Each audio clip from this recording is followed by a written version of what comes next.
आपको लोटा भर के जल चढ़ाने का फायदा क्या हुआ है?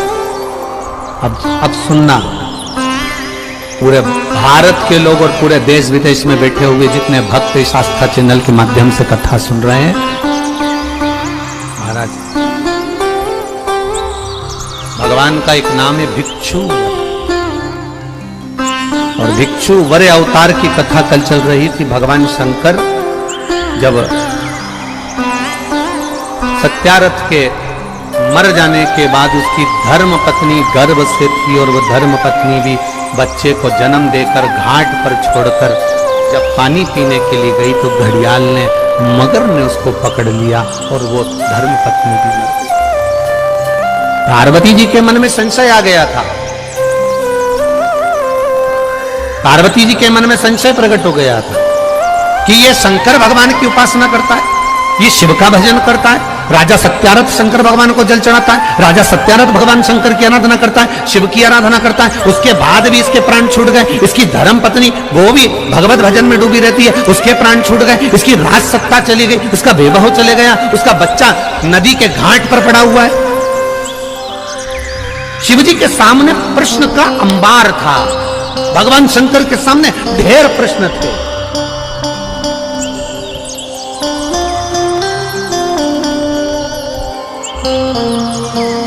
शिव का जो भक्त होता है वो विश्वास पर जीता है, भरोसे पर, दृढ़ता पर जीता है।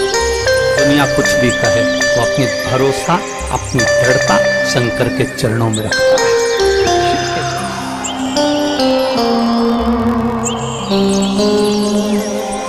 पार्वती, तुमने राजा सत्यारथ का जीवन देखा है, तुमने राजा सत्यारथ के लिए, तुम कह रही हो कि राजा सत्यारथ पूजन करता था, पाठ करता था, अर्चना करता था, शंकर को जल चढ़ाता था, शिवालय जाता था, और उसकी धर्म पत्नी भी जल चढ़ाती थी, शिवालय जाती थी। उसका बच्चा पड़ा हुआ है, उसका पूरा वैभव चले गया। शंकर की आराधना करने वाले को इतना कष्ट होगा, शिव की आराधना करने वाले को इतना दर्द होगा, शंकर की आराधना करने वाले को इतना दुख होगा, ये तो होना नहीं चाहिए।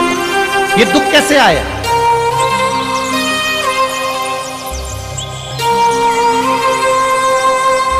ये कष्ट कैसे आया? ये तकलीफ कैसे आई? शिव जी ने कहा, पार्वती चल मैं तुझे घुमा के लाऊं, और घुमाया। जलाशय में पार्वती जी को पूरी लीला का दर्शन करा दिया कि पूर्व समय के भोग के कारण, पूर्व समय के दूसरे का सामान ले लिया था, दूसरे के घर पर आक्रमण कर दिया था, दूसरे का वैभव चुरा लिया था, दूसरे का धन चुरा लिया था, दूसरे की सत्ता चुरा ली थी। इसलिए इस जन्म में भले मेरा भजन करा इसने, मुझ पर जल चढ़ाया इसने, मेरी आराधना करी इसने, पर पूर्व कर्म का भोग तो भोगना पड़े। हम पहले भी कथा में कहे, तुम वेद पुराण को मानो ना मानो,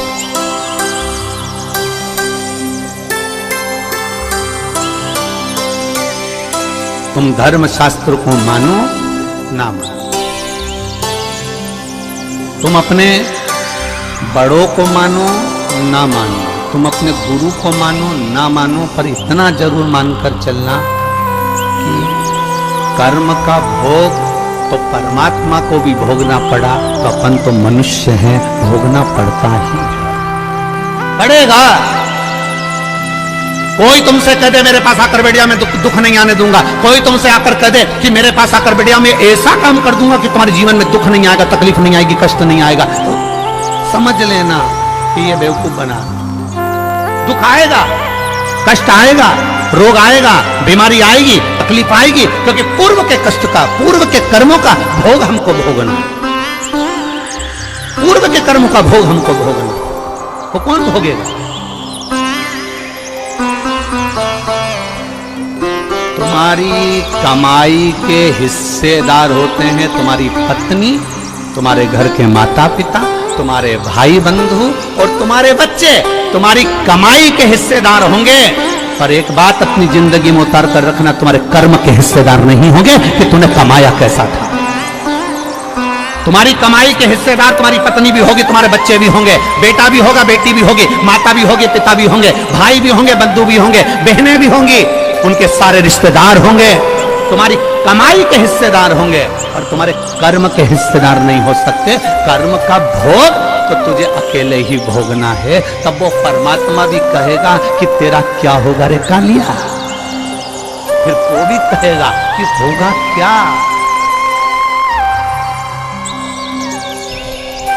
क्या कर्म करेगा। कोई दूसरा नहीं भोगेगा, हमें भोगेगा, हमें।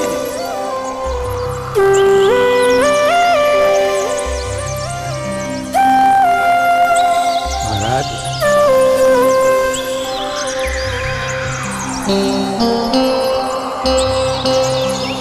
कर्म का भोग तो भोग, कोई दूसरा नहीं भोगने वाला। पार्वती, सत्यरथ को कर्म का भोग भोगना था। पूर्व में इसका वैभव इसने दूसरे का चुराया था, इसलिए आज इसका वैभव चले। पूर्व में इसने जो कर्म किया था उसके कारण इसका ये कर्म चले गए। तो फिर आपको लोटा भर के जल चढ़ाने का फायदा क्या हुआ है?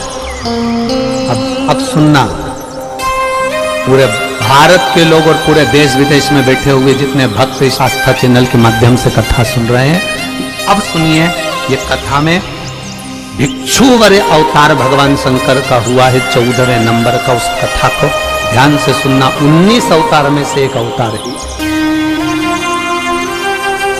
और यह हम सब के लिए है आज शिवरात्रि के दिन कि दुनिया के लोग कहेंगे, दुनिया के लोग कहेंगे फिर वो सत्यारथ मरा क्यों, फिर वो उसकी पत्नी को घड़ियाल क्यों खा गया, फिर उसका वैभव क्यों चले गया। कई लोग कहते हैं ये दुख क्यों आता है, तकलीफ क्यों आती है, कष्ट क्यों आता है, ये पूर्व कर्म का भोग है। फिर हमने शंकर जी को जल चढ़ाया, शिव जी की आराधना करी, शंकर को हमने पानी चढ़ाया, शंकर जी के मंदिर गए, शिवालय गए, देवालय गए, फिर उसका फायदा क्या हुआ, उसका लाभ क्या हुआ। तो फिर शंकर भगवान ने पार्वती जी से कहा अब उसका जल चढ़ाने का लाभ तुम देखो पार्वती, तुम देखिए। देवराज नाम का चोर ब्राह्मण था, ब्राह्मण कुल में जन्मा था, पर चोरी कर कर धन लाया, चोरी करेगा।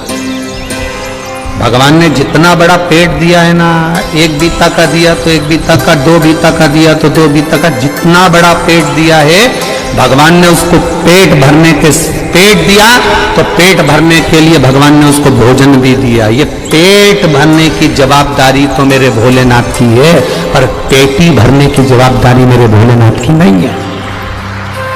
तो बस इस पेट से हटकर जब दूसरा कहीं काम, लोभ, आसक्ति, वासना, तृष्णा, देवराज के साथ हुआ क्या था? देवराज की पत्नी थी, बच्चे थे, जो पत्नी थी, बच्चे थे, उनके पेट भरने की जवाबदारी भी भोलेनाथ की थी। भोलेनाथ ने पेट भरा, पर दिक्कत कहां खड़ी हो गई? जब देवराज अपनी बुद्धि को भ्रष्ट कर लिया। बुद्धि कब भ्रष्ट हुई? जब देवराज ने एक सुंदर कन्या को देख लिया, सुंदर स्त्री को देख लिया, स्त्री के चक्कर में पड़ गया।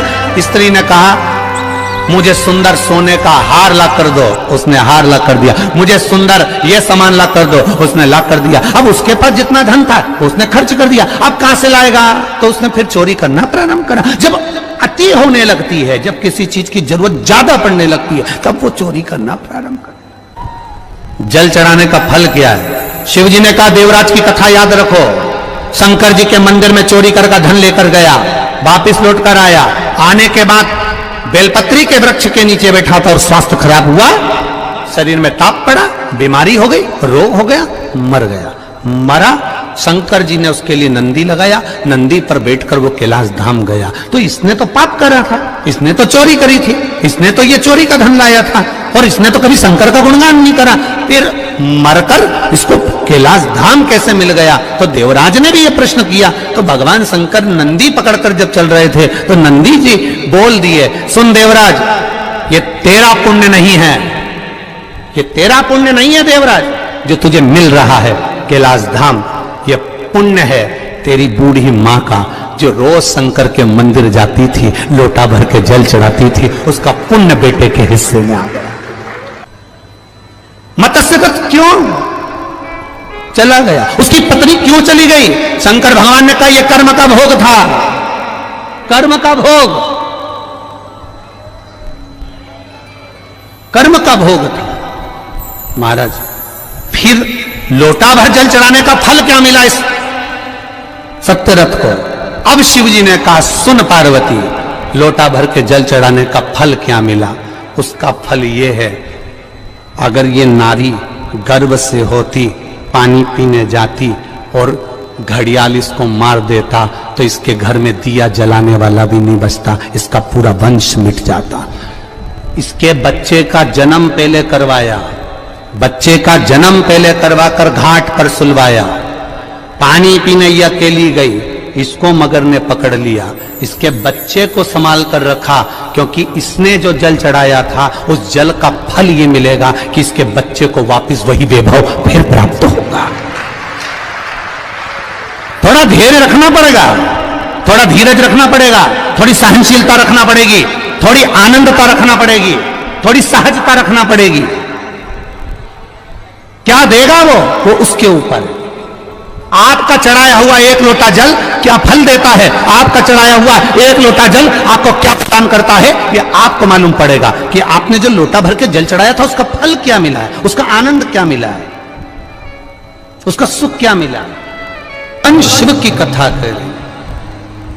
पार्वती, अभी तुमने देखा कि सत्यारथ चले गया, अभी तुमने देखा कि उसकी धर्म पत्नी चली गई, अभी तुमने देखा कि उसका सारा वैभव चले गया।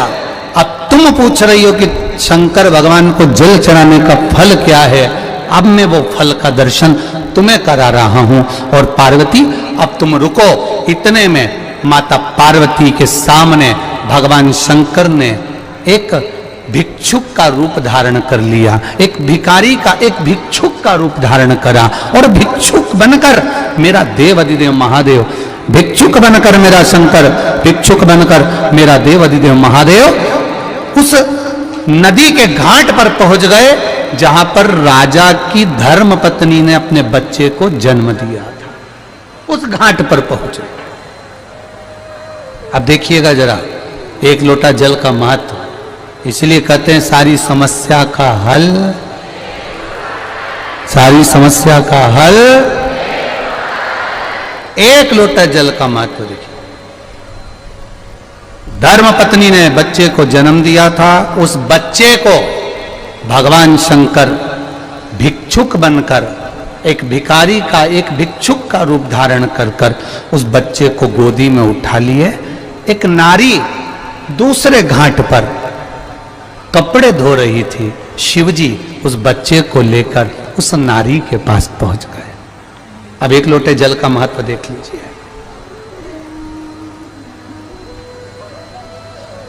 उस नारी के पास पहुंच गए मेरे भोलेनाथ और मेरे देवाधिदेव महादेव।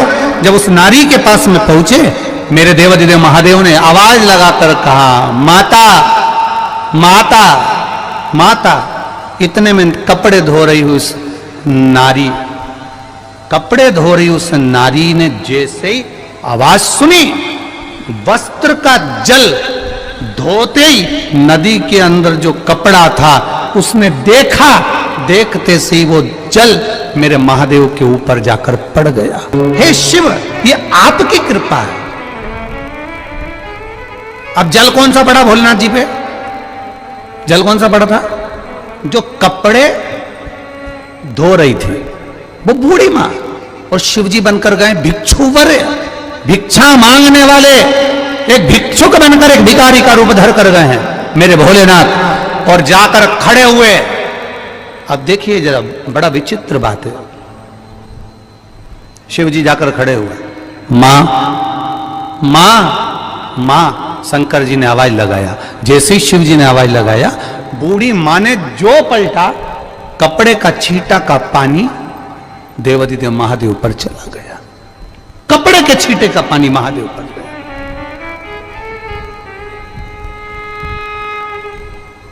शिव जी मुस्कुरा रहे हैं, शंकर जी बहुत मुस्कुराए। पार्वती जी ऊपर से देख रही, गजब की लीला कर रहे हो महाराज, आज तो भिखारी का रूप रख लिया तुमने, भिक्षुक का। शंकर भगवान बोले, जैसा रूप रखा है वैसा जल भी चढ़ा है। शिव जी बोले कि जैसा रूप रखा है ना वैसा जल भी चढ़ा है। ये जल कोई साधारण है क्या?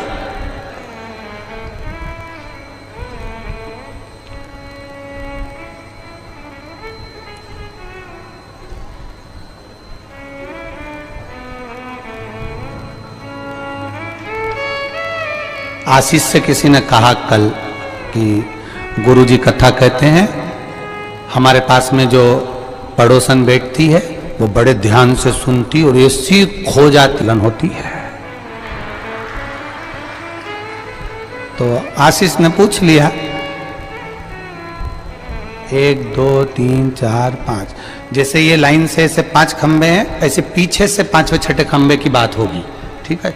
अब वो कहे भोजन करते करते बोली कि हम वहां बैठे हैं उस पंडाल में, हमारा ये खंबे के पास। अच्छा, कितनी चतुर हो तुम लोग, खंबा तक गिन के बैठी हो,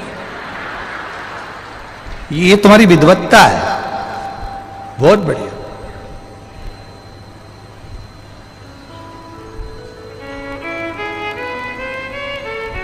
ये तुम्हारी विद्वत्ता है। आज एक माता जब दिखी आरती के समय पर, जब हम आरती कर आ रहे थे, तो खंबे में उसका जो तिलक था वो यहां से लाल कलर का ऐसा था और 2 पीले कलर का ऐसा था। तो हम थोड़ी देर रुककर पूछ लिए ये ऐसा क्यों है। कहने लगे कथा में बहुत सारे लोग खो रहे हैं तो हम सब ने डिजाइन ऐसी बना ली है, सभी की डिजाइन एक जैसी।